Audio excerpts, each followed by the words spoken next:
Good afternoon, everyone. Peter Hamilton with Coldwell Banker Realty. I'm here with John Smith from Guaranteed Rate Affinity, and today we're just going to give you a little overview of some questions that often come my way in regards to the lending process, and John's going to give you some great answers. So, John, what would you recommend to someone who's a little nervous about the pre-approval process and how it goes and understanding what it's all about? Yeah, good question.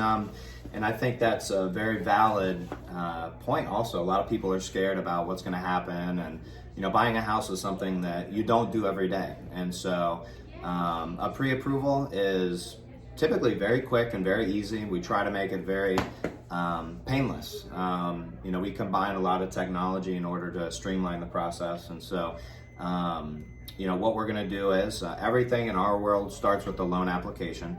And a phone call. So we'd have a conversation, kind of talk a little bit about, what your goals are and what you want to accomplish and price point and how much down and where you want your payments to be at. So what we do is we do a loan application.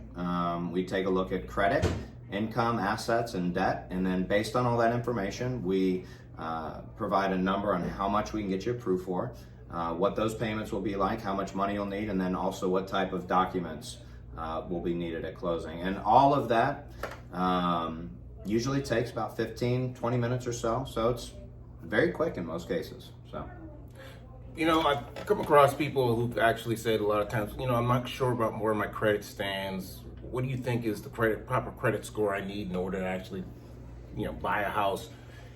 And they're guesstimating their mind the range of what they think it might be without actually having their credit run. What is this ideal credit score you think that a consumer should look for in order to buy a home? So there's, we have programs for a wide range of different credit scores.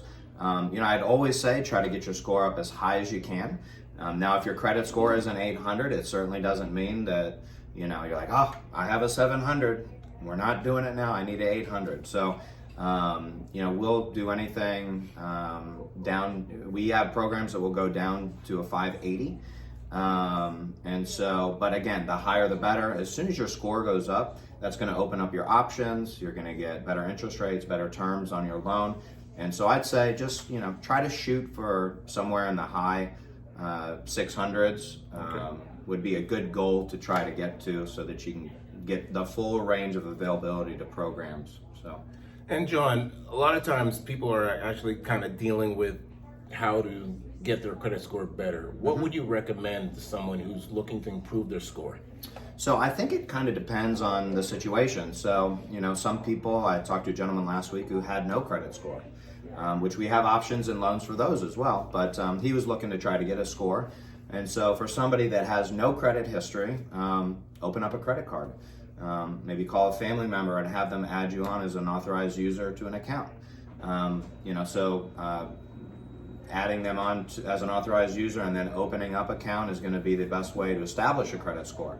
The obvious, pay your bills on time, that will lead to a good credit score.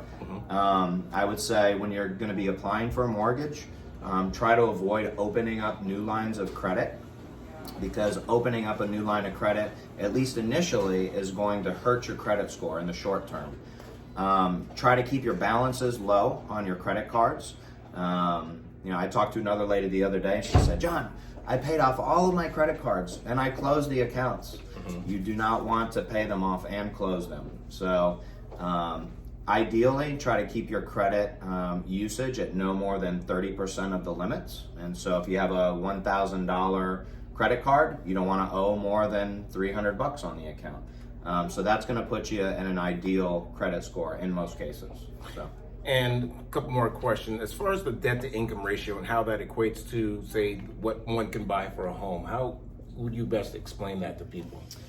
So debt to income ratio is your debt compared to your income. And so, again, it depends on the program, but, most of the time we don't want somebody to be spending more than 45 to 50% of what they make on a monthly basis. And so if your annual salary is $60,000, and that means you make $5,000 a month, that means that we don't want you to spend more than 45 to 50% of that $5,000 that you make on a monthly basis on all of your bills combined. So we're going to add up the mortgage payment, minimum payments on credit cards, car loans.